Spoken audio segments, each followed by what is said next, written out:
الحمد للہ وکفا وسلام علی عبادہ الذین اصطفی اما بعد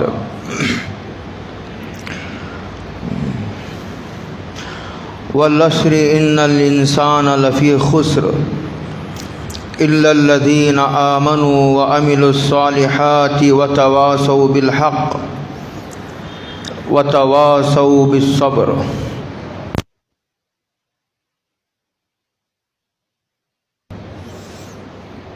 گزشتہ جمعہ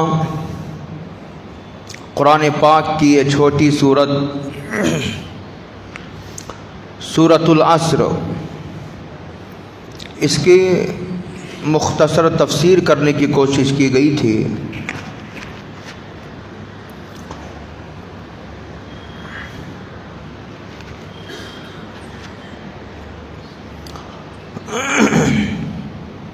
کہ کامیاب انسان بننے کے لیے ہر انسان کو 4 کام کرنے ضروری ہیں۔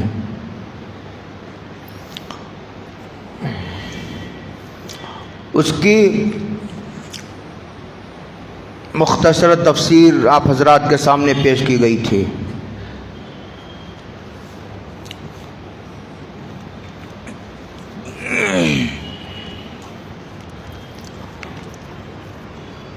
اس کا ایک ایک حرف سننے اور سمجھنے جیسا ہے۔ جذبات میں آ کر جوش میں کی گئی تقریر نہیں تھی، سوچی سمجھی 10-15 سال سے غور کیا ہوا مضمون، علماء میں عوام میں بارہا بیان کیا گیا مضمون، اسے بیان کیا گیا تھا۔ اور یہ میڈیا سے سنایا مضمون نہیں تھا، آپ اس غلط فہمی میں کبھی نہ رہے۔ کتنا بڑا عذاب ہے امت کے نوجوانوں پر کہ امت کے نوجوانوں نے پڑھنا چھوڑ دیا ہے۔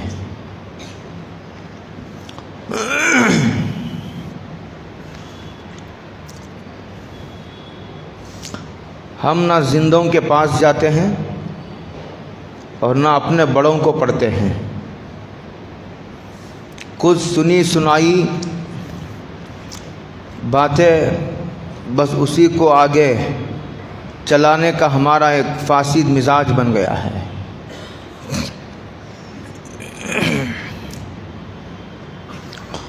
حضرت رسول اللہ صلی اللہ علیہ وسلم نے حدیث میں ارشاد فرمایا، من لم یہتم بامور المسلمین فلیس منا، او کما قال رسول اللہ صلی اللہ علیہ وسلم۔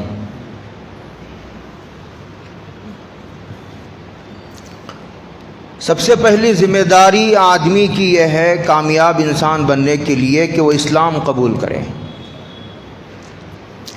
کوئی کافر، کوئی مشرک اور کوئی منافق، کوئی مرتد نہ ماضی میں کبھی کامیاب ہوا اور نہ قیامت کی صبح تک کبھی کامیاب ہو سکے گا۔ اسی کی مثالیں دیتے ہوئے قرآن مجید نے کبھی فرعون کا ذکر کیا، فرعون کو مثال میں پیش کی کہ دیکھو، حکومت اگر کامیابی کی بنیاد ہوتی تو فرعون کو ضرور کامیاب ہونا چاہیے تھا۔ پیسے والا کبھی کامیاب نہیں ہوا۔ ایسا مت سوچئے کہ پیسہ آ گیا تو سب آ گیا۔ ہمارے ہر مسئلے کا حل، ہماری ہر ضرورت کا حل وہ پیسہ ہے۔ اگر صرف پیسے والے کامیاب ہوتے تو قرآن مجید نے قارون کا حوالہ دیا، دنیا کا سب سے بڑا سرمایہ دار۔ قرآن مجید نے کہا کہ اس کو زمین میں دھسایا جائے گا، دھسا دیا گیا اور قیامت کی صبح تک دھستا رہے گا۔ فخسفنا به وبداره الارض۔ قوم سمود و عاد کی مثال دی قرآن نے۔ اگر طاقت، قوت اگر بنیاد ہوتی، پہاڑوں کو تراش کر گھر بنا لیا کرتے تھے۔ تو قوم سمود و عاد کو کامیاب ہونا چاہیے تھا، پتہ چلا کہ طاقت بھی اور قوت بھی کامیابی کی بنیاد نہیں بنا کرتی، عہدے، منصب، وزارت، کسی کا وزیر بن جانا، کسی کا وزیر اعلیٰ، وزیر اعظم، کسی کا MLA بن جانا، یہ کامیابی کی بنیاد ماضی میں بھی نہیں تھا، ماضی میں بھی یہ بنیاد نہیں تھی اور نہ آگے کبھی اس کو ہم بنیاد بنائیں گے۔ اس کے لیے قرآن نے حامان کی مثال دی۔ خاندان کسی کا بہت بڑا ہے، بہت زیادہ افراد پھیلا ہوا خاندان ہے، خاندان کی بنیاد پر بھی اللہ تعالیٰ نے کامیابی کا وعدہ نہیں کیا۔ کوئی لوگ خوبصورت ہوتے ہیں، خوبصورتی کامیابی کی بنیاد نہیں، بڑے بڑے تجربے کار، علم فن کے ماہر دنیا میں پیدا ہوئے، لیکن اللہ تعالیٰ نے یہ نہیں کہا کہ دیکھو اگر فلاں فن میں مہارت حاصل کر لو گے تو ہم تمہیں کامیابی دیں گے، نہیں، سب کی نفی کرتے ہوئے قرآن مجید نے پہلی شرط لگائی، اگر تمہیں کامیاب ہونے کا ارادہ ہے تو یہی شرط ہماری پہلی بھی تھی اور یہی شرط آج بھی ہے، اور قیامت کی صبح تک جو آدمی کامیاب ہونا چاہتا ہے وہ کان کھول کر سن لے، اس کو ایمان لانا ہی ہوگا، الا الذین آمنوا، ایمان لانا ہوگا، کفر سے اسے توبہ کرنی ہوگی، کفریہ اعمال سے توبہ کرنی ہوگی، شرک سے توبہ کرنا پڑے گا، شرکیہ اعمال سے اسے دستبردار ہونا پڑے گا۔ حضرت ابراہیم علیہ السلام کو قرآن مجید نے نمونہ بنایا اور ایڈیل بنایا اور کہا لقد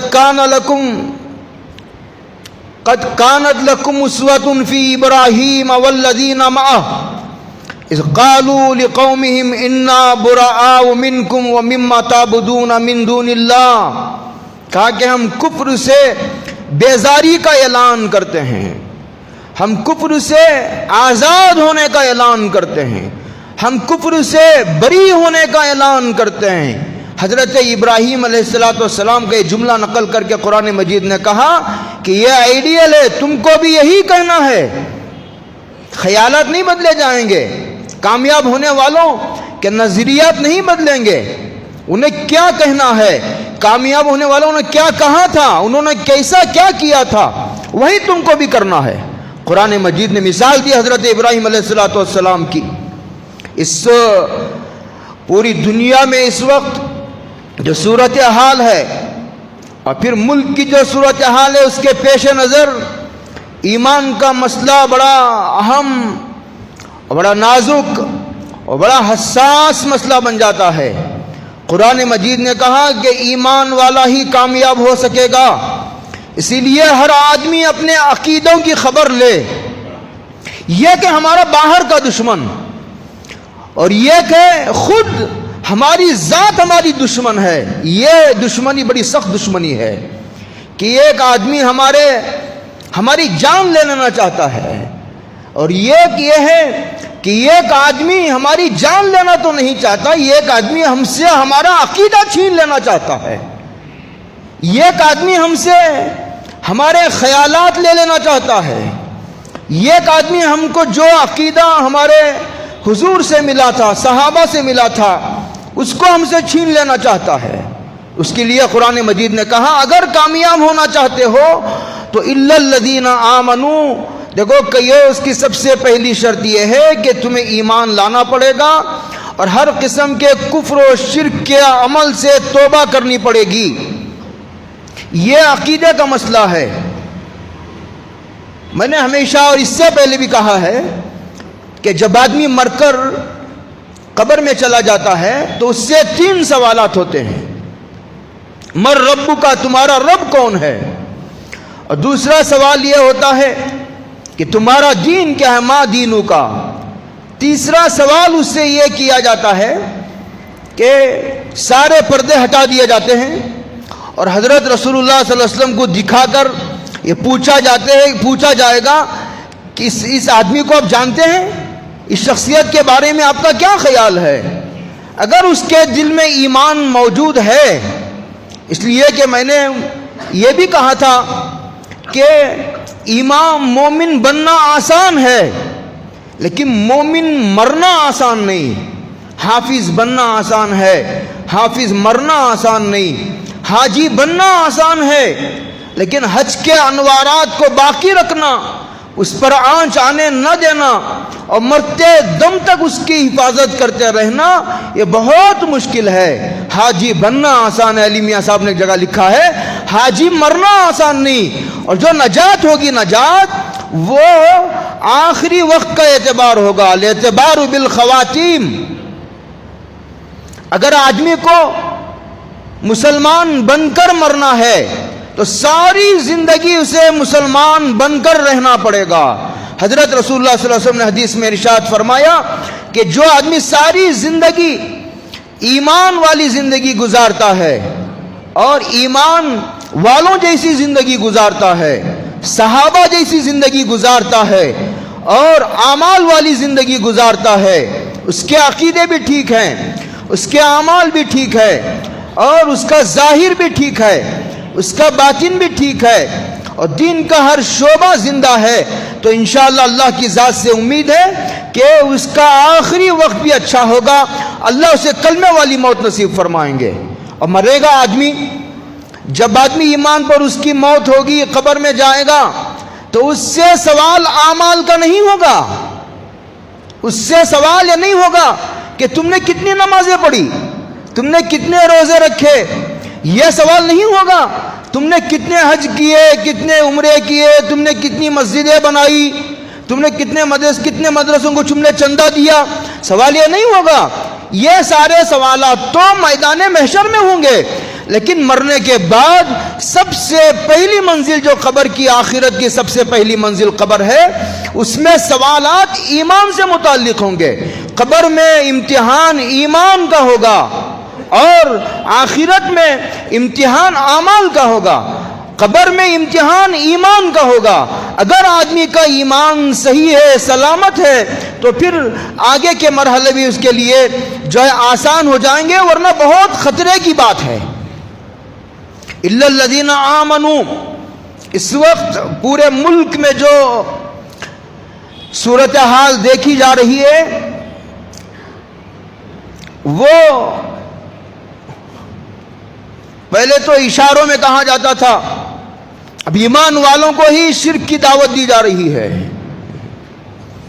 اب ایمان والوں کو جہنم کی طرف بلایا جا رہا ہے، ایمان والوں کو اپنے عقیدے سے دستبردار ہونے کی للکار ہے اور ایمان والوں کو بے ایمانی کی دعوت دی جا رہی ہے، اور ایمان والوں کو کفر کی دعوت دی جا رہی ہے، شرک کی دعوت دی جا رہی ہے، نفاق کی دعوت دی جا رہی ہے، جہنم کی طرف بلایا جا رہا ہے،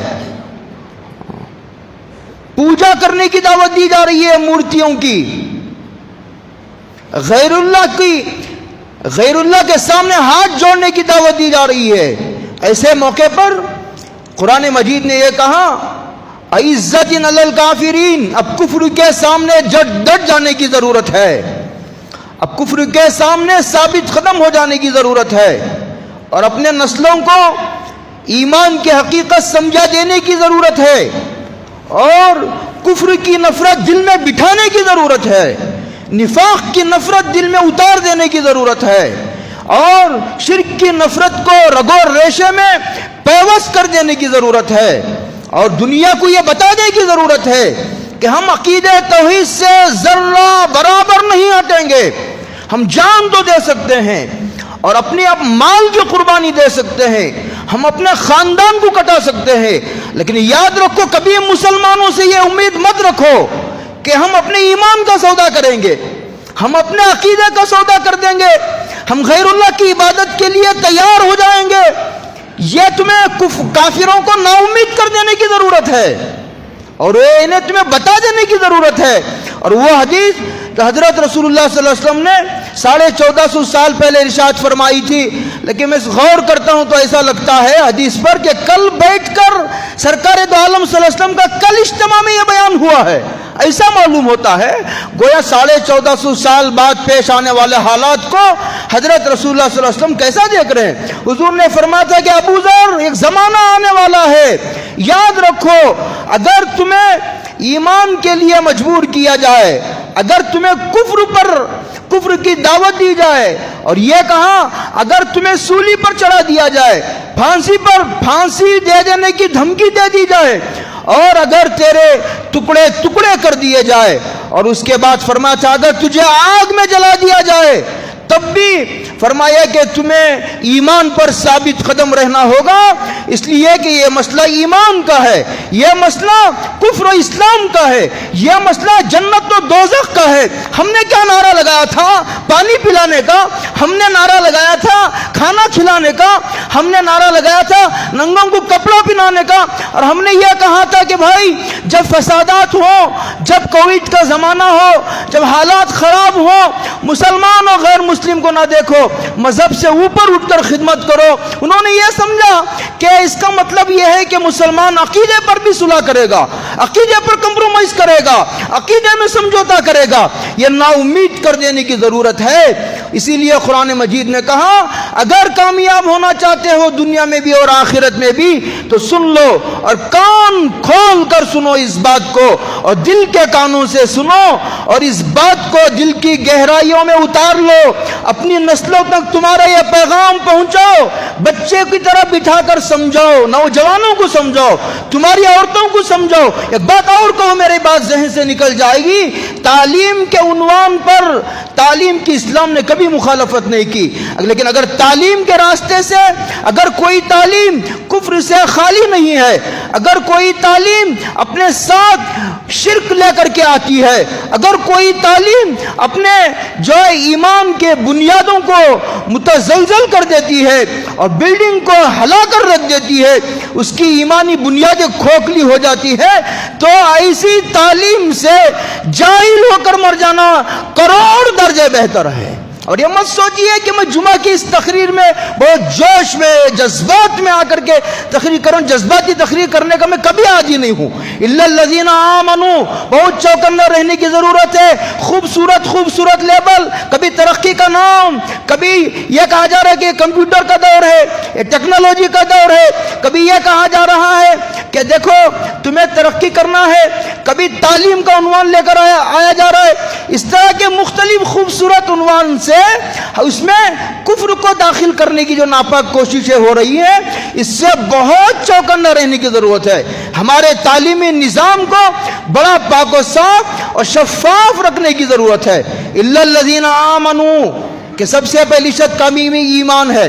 اس کے بعد فرمایا وعملوا الصالحات، یہ اعمال کا اہتمام کرنا ہوگا صرف اللہ کو راضی کرنے کے لیے، حضرت رسول اللہ صلی اللہ علیہ وسلم کی سنت کے مطابق اعمال کا اہتمام کرنا ہوگا۔ اور سن لو، کان کھول کر سنو کہ کامیابی ایمان کی بنیاد پر ہوگی، لیکن ایمان بچتا ہے اعمال کا اہتمام کرنے سے۔ اگر اعمال کا اہتمام نہیں کرو گے تو موت کے وقت کوئی گارنٹی نہیں کہ ایمان باقی رہے۔ یہ ایمان کو باقی رکھنے ہی کے لیے اعمال کو جاری کیا گیا ہے۔ وَعَمِلُوا الصَّالِحَاتِ، لوگ کہہ دیتے ہیں بڑی آسانی سے کہہ دیتے ہیں ارے ایمان سلامت رہے تو کافی ہے۔ ٹھیک ہے، اعمال کی کمزوریوں سے کوئی بشر خالی نہیں ہے، ہاں عقیدے کی کمزوریوں کو قبول نہیں کیا جائے گا۔ اگر کوئی قیامت میں حضور کرے گا ارے مجھے نہیں معلوم تھا کہ حضور آخری نبی ہے، اچھا مجھے نہیں معلوم تھا کہ اللہ کے علاوہ کوئی معبود نہیں ہے، مجھے نہیں معلوم تھا کہ پل صراط ہے، مجھے نہیں معلوم تھا کہ جنت کیا دوزخ کیا۔ اگر کوئی یہ آدمی اس طرح عقیدے کا حضور کرے گا نہیں مانا جائے گا، اس لیے کہ اب اسلام پوری دنیا میں واضح ہو چکا ہے۔ الا الذین آمنوا، ایمان پہلی شرط، عمل صالح۔ اور یاد رکھیے میں نے یہیں آ کر کے بات ختم کی تھی اور کہا تھا اتنا کافی نہیں، میں ایمان لے آیا، میں مومن، میں مسلمان، میں اعمال کا خوب پابند، میں تہجد گزار، اور میں جو ہے وہ اشراق کا پابند، میں چاش کا پابند، میں اوابین کا پابند، میں پانچوں نمازوں کا پابند، میں تراویح کا پابند، سال میں ایک عمرہ اور سال میں ایک مرتبہ حج۔ سلام ہو تمہاری اس کے، بہت اچھی بات ہے ایمان و عمل صالح، لیکن اتنا کافی نہیں۔ آگے دو اور حضور اللہ تعالیٰ نے کہا 2 کام اور کرنے پڑیں گے تمہیں.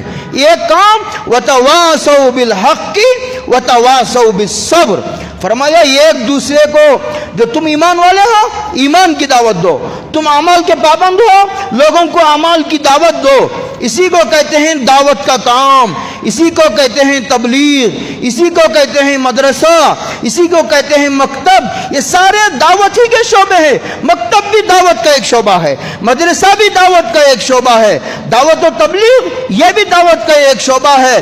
وَتَوَاسَوْا بِالْحَقِّ وَتَوَاسَوْا بِالصَّبْرِ، سب سے پہلے اپنی فکر کرنی ہے، اور لیکن فرمایا دوسرے نمبر پر اپنے بیوی بچوں کی فکر کرنی ہے. کوئی آدمی کہتا ہے ارے میں ایمان والا، میں اعمال والا، میں تہجد گزار، کافی ہے میری نجات کے لیے. نہیں، قرآن مجید نے کہا کہ جو ہے تم کو اپنی فکر بھی کرنی ہے، اپنی بیوی بچوں کے عقیدے کی فکر کرنی ہے، ان کے اعمال کی فکر کرنی ہے، اس کے لیے اسباب بنانے ہیں، ان کو اسی مجلسوں میں لے کر جانا ہے، دین کے کام سے ان کو جوڑنا ہے، مسجدوں سے جوڑو، ان کو مدرسوں سے جوڑو، اور ان کو خانخواہ بزرگوں سے جوڑو، دعوت و تبلیغ کے کام سے جوڑو. جب آدمی دینی کاموں سے کٹ جاتا ہے، جب آدمی دینی جماعتوں سے کٹ جاتا ہے، تو پھر بے دینی کا ماحول اسے بے ایمان بنا دیتا ہے، بے دینی کا ماحول بے ایمان بنا دیتا ہے. جب آدمی دین کے کام کرنے والی جماعتوں سے، جو بکری تنہا ہوتی ہے بھیڑیا اسے اچک لینے کے زیادہ خطرے ہوتے ہیں، اور جو آدمی جماعت کے ساتھ جڑا ہوتا ہے اس کے سر پر اللہ کی مدد کا سایہ ہوتا ہے. ید اللہ علی الجماع وتواصوا بالحق، سب سے پہلی ذمہ داری اپنی، دوسرے نمبر پر ذمہ داری اپنے بیوی بچوں کے دین کی، ایمان کی، عقیدے کی، اعمال کی، ان کے اخلاق کی یہ فکر کرنی ہے. اور تیسری ذمہ داری قرآن مجید نے فرمایا وانذر عشیرتک الاقربین، تیسری ذمہ داری تمہاری وہ جو ہے رشتہ داروں کی ہے. رشتہ داروں کے بارے میں ہمارا خیال ہی نہیں جاتا.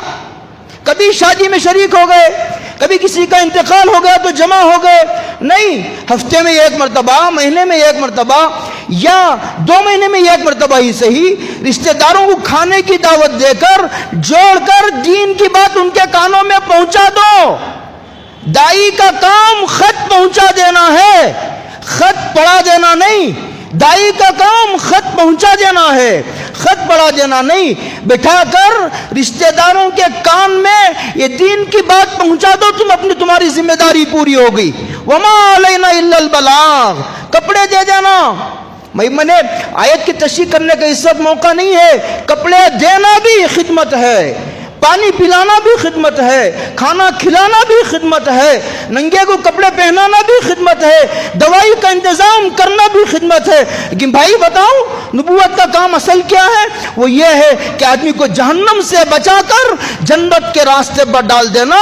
نبی کا اصل یہی کام ہے. تامرون بالمعروف وتنہون عن المنکر، یہ امت کی سب سے بڑی خدمت ہے. ہاں، چوتھی ذمہ داری پوری انسانیت کی ذمہ داری ہے. کنتم خیر امت اخرجت للناس، پوری انسانیت یہ ترتیب اور 4 ذمہ داریاں ہیں. ہم نے کبھی، میں نے کہا تھا ہمارے علماء دیوبند نے کبھی کسی کو تسبیح لے کر جنگلات کی طرف نکل جانے کی حوصلہ افزائی نہیں کی ہے. ہم نے کبھی بند کمروں میں بیٹھنے کی ترغیب کبھی کسی کو نہیں دی ہے. ہم نے اسی بے نمازیوں کے درمیان رہ کر، اسی شراب پینے والوں کے درمیان رہ کر، سود کھانے والوں کے درمیان رہ کر، اسی جو ہے فاسقوں و فاجروں کا طریقہ اپنانے والوں کے درمیان رہ کر، بڑی محبت سے نبوت والا درد لے کر اسے مسلسل اپنی ہمت کے مطابق اچھے انداز میں موت تک اسے دین کی طرف بلانے کی ہم نے حوصلہ افزائی کی ہے.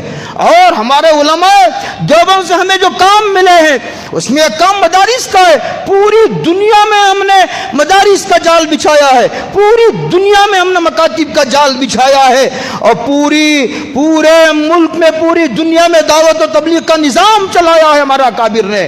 اور پھر ہمارے اکابر نے جو چوتھا کام کیا وہی مجھے آپ کو عرض کرنا ہے، وہ ہے امت کے جو مسائل سماجی ہیں، جو مسائل سیاسی ہیں، جو مسائل جو ہے وہ رفائی ہیں، ملکی مسائل ہیں، اس سے بھی امت کو ہمیشہ آگاہ رکھا ہے، باخبر رکھا ہے، اور کوتاہی کرنے کو گناہ کبیرہ قرار دیا ہے۔ کیسی نادانی ہے، نادانی کیسا عذاب ہے، جہالت کیسی کتنی بڑی مصیبت ہے، اور کسی چیز کا نہ جاننا کتنی بڑی آفت ہے بھائیوں۔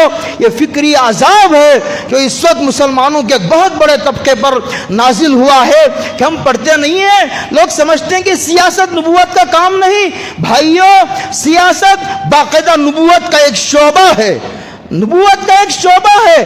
سیاست کے بغیر اسلام کا کوئی تصور نہیں ہے، سیاست کے شعبے کے بغیر اسلام نامکمل ہے۔ جیسے کسی کی آنکھ کا نکال لی گئی، جیسے کسی کا کان کاٹ دیا گیا، یعنی تو کسی کی ناک کاٹ دی گئی، کسی کے منہ سے زبان کو کاٹ کر پھینک دیا گیا، آدمی داغدار ہو جائے گا، آدمی عیبدار ہو جائے گا۔ اسی طرح اگر اسلام سے اگر تم نے سیاست کو نکال پھینکا، میں نے حدیث پڑھی تھی، آپ نے غور نہیں کیا، حضرت رسول اللہ صلی اللہ علیہ وسلم نے فرمایا جو آدمی امت کے تمام افراد کی ذمہ داریوں کا اہتمام نہیں کرتا، حضور نے فرمایا وہ ہمارے نبوت کے طریقے پر نہیں ہے۔ وہ عبادت گزار ہو تو ہمیں سلام اس کی عبادت پر، اس کی عظمت کو لاکھوں سلام، لیکن وہ نبوت کے طریقے پر نہیں ہے۔ تمام کیا ہو رہا ہے، کیا عقیدے کی خرابی آ رہی ہے، سرحدوں کی حفاظت، کہاں اعمال میں بگاڑ آ رہا ہے، اعمال کی اصلاح کی کوشش کی جائے، عقائد کی اصلاح کی کوشش کی جائے۔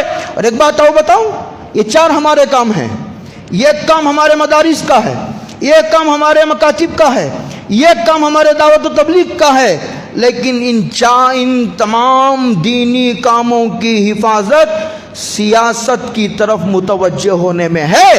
باقی رہو گے تو نہ کام کرو گے، باقی ہی نہیں رہیں گے یہ شعبے تو کیا کام کرو گے۔ یاد آتا ہے مجھے اپنے وقت کے مجدد کا وہ قول نقل کرتے ہوئے میرے بدن میں آگ لگ جاتی ہے، نیند اڑ جاتی ہے۔ علی میاں صاحب نے کہا تھا تم نے پورے ملک کے ایک ایک فرد کو اگر تہجد گزار بھی بنا لیا، لیکن اگر ان کا سیاسی شعور تم نے بیدار نہیں کیا تو تمہاری مدارس کی بھی خیر نہیں، اور تمہارے مکاتب کی بھی خیر نہیں، اور تمہارے دعوت و تبلیغ کی بھی خیر نہیں۔ اور فرمایا ہمارے جتنے دین کے شعبے کام کر رہے کوئی شعبہ محفوظ نہیں رہے گا۔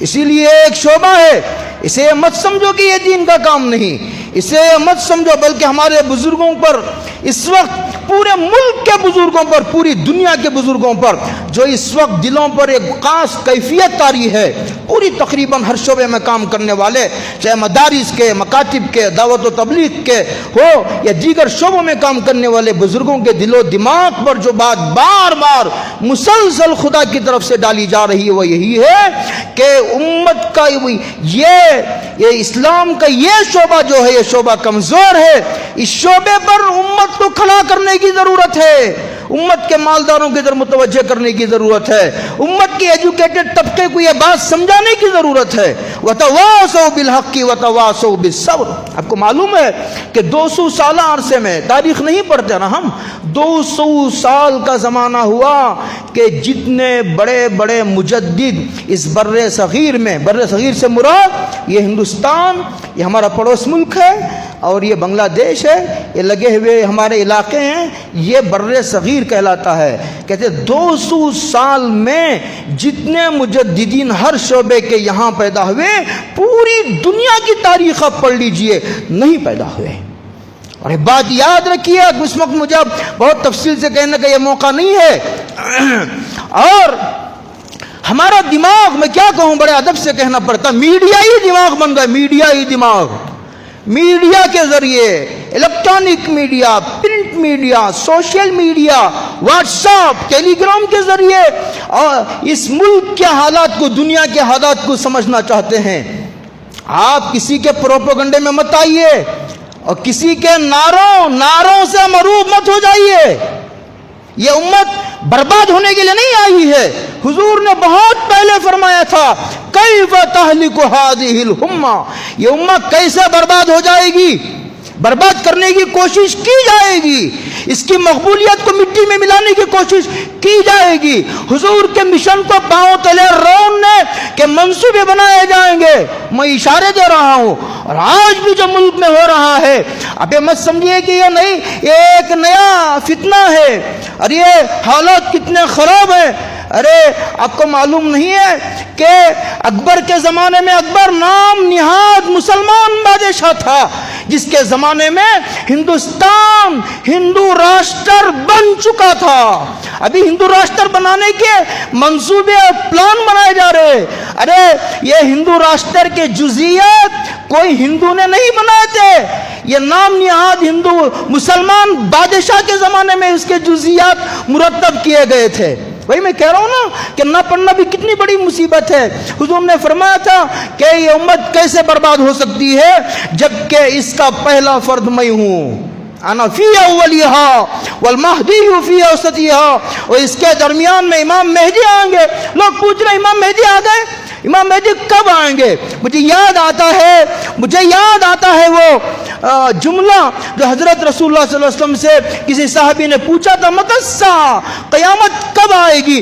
تو حضور نے اس کے قیامت کی تفصیلات میں پوچھنے والے کو الجھانے کے بجائے حضور نے اس کو اس کی ذمہ داریوں کی طرف متوجہ کیا اور یہ پوچھا تھا، ما عادت لہا، جناب قیامت کے بارے میں پوچھ رہے ہو، قیامت کب آئے گی؟ آئے گی جب آئے گی، یقیناً آئے گی، جب اس کا وقت ہوگا وہ آئے گی. تم نے کیا تیاری کر رکھی ہے؟ مہدی آئیں گے، اپنے وقت پر آئیں گے اور ضرور آئیں گے امام مہدی. اور کوئی نبی نہیں ہے مہدی، نبی یہ حضور کے امتی ہیں، یہ خلیفہ ہیں جو پوری دنیا میں حکومت کریں گے. پوری چھپ چھپ کر کمروں میں تشکیل نہیں کریں گے. یہ جو لوگ چھپ چھپ کر کمروں میں تشکیل کر رہے ہیں اور مہدی ہونے کا دعویٰ کر رہے ہیں، یاد رکھو جو آدمی مہدی ہونے کا دعویٰ کرے گا اس کے مہدی نہ ہونے کی وہی دلیل ہے. اس لیے کہ امام مہدی کبھی مہدی ہونے کا دعویٰ نہیں کریں گے. علماء کہیں گے ان کو کہ تم ہی امام مہدی ہو، کتابوں میں جو لکھا گیا ہے وہ تمہارے اوپر فٹ ہوتا ہوا نظر آتا ہے. ہاں، اور یہ بات دوسری بڑی علامت امام مہدی کی یہ ہے، امام مہدی جب بھی آئیں گے وہ مدینے میں آئیں گے اور بیت المقدس کی طرف ہجرت کریں گے. بیت المقدس میں ان کی قبر بنے گی اور پوری دنیا پر امام مہدی حکومت کریں گے. بند کمروں میں چھپ چھپ کر تشکیل نہیں کریں گے، پوری دنیا پر حکومت کریں گے امام مہدی. حضور نے فرمایا کہ میری امت کا بیچ کا آدمی امام مہدی، اور جس کے آخر میں عیسی ابن مریم فی آخریہ، کیا وہ امت کبھی ہلاک ہوگی؟ اور یہ لوگ سمجھ رہے ہیں ہمارے پاس حکومت نہیں، ہمارے پاس جو ہے وہ ہم سیاسی اعتبار سے پس گئے. یاد رکھو مسلمانوں، یہ ہے ہماری منزل اور یہ ہے ہمارا ذریعہ. دعوت ہماری منزل ہے. اسلام خلط ملط نہیں ہونی چاہیے تمہارے ذہنوں سے، یہ بات کبھی نہیں نکلنی چاہیے. اسلام ہماری منزل ہے. کسی پارٹی کا ہم ساتھ دیتے ہیں تو اس کو مقصد سمجھ کر نہیں. تم یہ مت سمجھو کہ علماء کے ذہنوں سے تفصیلات نکل گئی ہیں سیاست کی، نہ کروڑوں صفحات لکھے گئے ہیں. اب میں ادھر نہیں جانا چاہتا. میں یہ کہہ رہا ہوں کہ ہماری منزل دعوت ہے، ہماری منزل اسلام ہے. سیاست اس کا ذریعہ ہے. سیاسی زوال سب کچھ نہیں. سیاسی زوال اسلام کا زوال نہیں. سیاسی زوال ایسا نہیں ہے کہ پورے کا پورا کام ہی مٹی میں مل گیا ہو. نہیں، ایسا نہیں ہے بھائیوں. بہت مروب ہونے کی ضرورت نہیں ہے، پست ہمت ہونے کی ضرورت نہیں ہے. ایک بات اور آپ کو بتا دوں، میں آپ کے حوصلہ بندھانے کے لیے ایک بات اور آپ کو بتا دوں. جب بھی مسلمانوں سے حکومت چھینی گئی ہے، جب بھی مسلمانوں سے ان کے خزانے چھینے گئے، ان کے اختیارات چھینے گئے ہیں، اسی زمانے میں مذہب کے اور دینی خدمات کے تجدید کے تحریک وجود میں آئی ہیں. دارالعلوم دیوبند حکومت ہاتھوں سے چھیننے کے بعد وجود میں آیا. آپ پوری تاریخ پڑھتے چلے جائیے، آپ یہاں سے وہاں تک آپ تاریخ پڑھتے چلے جائیے، آپ کو اندازہ ہوگا. اور پھر دعوت و تبلیغ کا وجود یہ حکومت چھیننے کے بعد ہوا. جب آدمی مظلوم ہوتا ہے تو اس وقت عموماً ایسا ہوا، تاریخ پڑھنے سے اندازہ ہوتا ہے کہ اس تجدیدی کارنامے اور تحریک اسلامی تحریک وجود میں آئی، یہ اس کے عروج کا زمانہ رہا۔ اسی لیے ان خدمات کے ساتھ ہمیں ان خدمات کو بھی جو ہے پوری امت کو اس بات پر تیار کرنے کی ضرورت ہے کہ بتدریج پوری شریعت پر جینے اور مرنے پر امت کو کیسے تیار کیا جائے۔ یہ 60-70 سال آج 26 جنوری ہے، کیا 26 جنوری پر کہا جائے؟ اس کے ہزاروں صفحات میں نے پڑھے ہیں، جی نہیں ہوتا، دل بہت بیٹھ گیا ہے، بددلی سے کیا بات کہی جائے۔ 70 سال قوموں کے جو ہے قوموں کی عمر میں کوئی بڑی عمر نہیں سمجھی جاتی، ابھی کچھ نہیں ہوا، ابھی کچھ نہیں ہوا، اور یہ مت سمجھو کہ فوراً نتیجہ ظاہر نہیں ہوا تو یہ ناکام ہونے کی دلیل ہے، نہیں، ایسا نہیں ہے۔ مسلسل آپ محنت میں لگے رہیے، انشاءاللہ جو علماء کہیں گے اسی کو، اس لیے کہ جو علماء رہبری کریں گے اسی کے مطابق ہمیں اس سیاست کے شعبے کو بھی اپنانا ہوگا۔ مروبیت والی سیاست نہیں جانتی اسلام، مداہنت والی سیاست نہیں جانتی، شرک والی، کفر والی، نفاق والی، کہ جس سے ایمان ہی ختم ہو جائے، شرک و اسلام میں کوئی فرق باقی نہ رہے، ایسی کوئی سیاست اسلام نہیں جانتا۔ اسلام انضمام کو قبول نہیں کرتا۔ یہاں ہندوستان میں مسلمان اپنی شناخت کے ساتھ رہیں گے، اپنے عقیدے کے ساتھ رہیں گے، اپنی اذانوں کے ساتھ رہیں گے، اپنی نمازوں کے ساتھ رہیں گے، اپنی مسجدوں کے ساتھ رہیں گے، اپنی دعوت والے تمام شعبوں کو زندہ کرتے ہوئے رہیں گے، لیکن اس کے لیے ہمیں قربانیاں دینے کی ضرورت ہے، اور اس کے لیے ہمیں کفر کی نفرت بتانے کی ضرورت ہے، مروب ہونے کی ضرورت نہیں ہے۔ ہاں، غیر ضروری اختلافات کو ختم کرنے کی ضرورت ہے بھائیوں، غیر اس لیے کہ بلکہ بزرگوں نے یہاں تک فرمایا کہ جب مذہب خطرے میں ہو تو مسلک کے جھگڑے میں عوام کو نہیں الجھایا جاتا ہے، جب مذہب خطرے میں ہو، جب ایمان خطرے میں ہو، جب پوری ملت اسلامیہ کی کشتی بھور میں پھنس گئی ہو، پوری امت کو ڈبو دینے کے منصوبے بنائے جا رہے ہوں، اور پورا کفر ایک پلیٹ فارم پر جمع ہو گیا ہو، ایسے موقع پر مسلکی جھگڑوں میں نہیں الجھایا جاتا، ایسے موقع پر جو قوم کو ایمان پر جمایا جاتا ہے۔ یہ اس وقت بہت اہم ہے، یہ جو 100 کا آنکڑا مکمل ہونے جا رہا ہے، قریب ہے، اور اللہ کی سنت ہے کہ ہر 100 سال پر یہ ایک زبردست انقلاب کی تاریخ پوری 1400 سال کا تجربہ ہے، ہر 100 سال میں ایک مرتبہ تاریخ کروٹ لیتی ہے۔ ہاں، میں حدیث پاک کا وہ موضوع ہے، نہ حدیث پاک نقل کرنے کا موقع ہے، وقت اتنا مختصر ہے، نہ اس کا ترجمہ کرنے کا موقع ہے۔ ہاں، 2 میدان سجائے جا رہے ہیں، کیا کہوں، بہت کھل کر کہنے کی ضرورت پڑ گئی ہے اب۔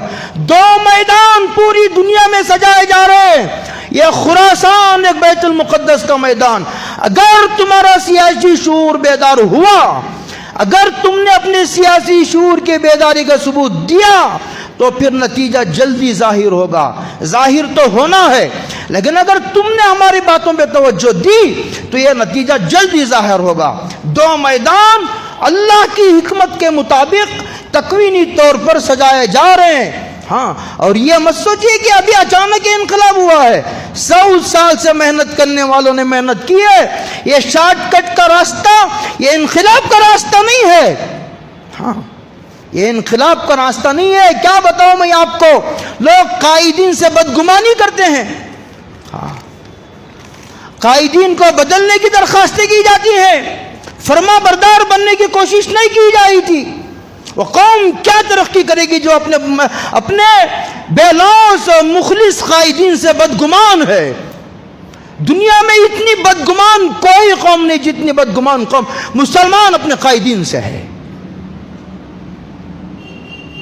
حسن البنا اسی کے نتیجے میں، اسی تحریک کا یہ نتیجہ ہے۔ 100 سال پہلے جس تحریک کی بنیاد رکھی گئی تھی، میں نام نہیں لیتا، جو ایسا نہیں کہ اچانک لاکھوں 2 لاکھ افراد کھڑے ہو گئے. 12 افراد کو لے کر حسن البنا نے میں موت پر بیعت کروائی تھی کہ ہم اسی عقیدے پر جئیں گے, اسی عقیدے پر مریں گے, اور ہم اپنے ایمان پر آنچ جانے نہیں دیں گے, اپنی قوم کے عقیدے کی اور ایمان کی حفاظت کریں گے, اور ہم گھروں میں نہیں بیٹھیں گے, ہم میدان میں ہر باطل کی آنکھوں میں آنکھیں ملا کر ہم جو ہے وہ آنکھوں میں آنکھیں ڈال کر کے بات کریں گے, اور ہم جم جائیں گے. ہم جان تو دے سکتے ہیں, نہ ہم اپنے عقیدے کا سودا کر سکتے ہیں, نہ اپنی قوم کو ہم ان کے عقیدے کا سودا کرنے ہم دیں گے. ہم ان کے عقیدے کی حفاظت کریں گے, اپنے عقیدے کی بھی ہم حفاظت کریں گے, پوری قوم کے عقیدے کی بھی ہم حفاظت کریں گے. یہ کام کو اپنے ذمہ لے لینے کی ضرورت ہے. ہاں 12 افراد پر کی تھی, اس کے بعد اب کیا نتیجہ ہوا, پوری دنیا پر اس کے کیا اثرات مرتب ہوئے, یہ جو آپ دیکھ رہے ہیں یہ سمجھیے کہ ایک اسی کی ایک کڑی ہے بیت المقدس کی, جن کی 100 سال تربیت ہوئی ہے. ہاں منصوبہ بندی کی ضرورت ہے, ایمان کی ضرورت ہے. بات وہاں سے چلی تھی کہ ایک ایمان, عمل صالح, یہ 2, اور پھر 4 ذمہ داریاں, ایک اپنے اہل و عیال کی اور رشتہ داروں کی اور پوری انسانیت کی ذمہ داری, اور پھر انسانیت کی ذمہ داریوں اور ان کے تقاضوں میں یہ بات بھی شامل ہے جو میں کہہ رہا ہوں ابھی, کہ ان کے سیاسی پہلو سے کبھی جائے وہ جینا چرایا جائے. ہم حضور نے یہ کام کیا, صحابہ نے یہ کام کیا, یہ کام ہمارے اکابر نے کیا, اور یہ کام جو ہے ہمارے اس وقت کے اکابر بھی کر رہے ہیں, اور امت کو میدان میں تنہا انہوں نے نہیں چھوڑا ہے. یہ پورا خلاصہ ہے سورہ عصر کا.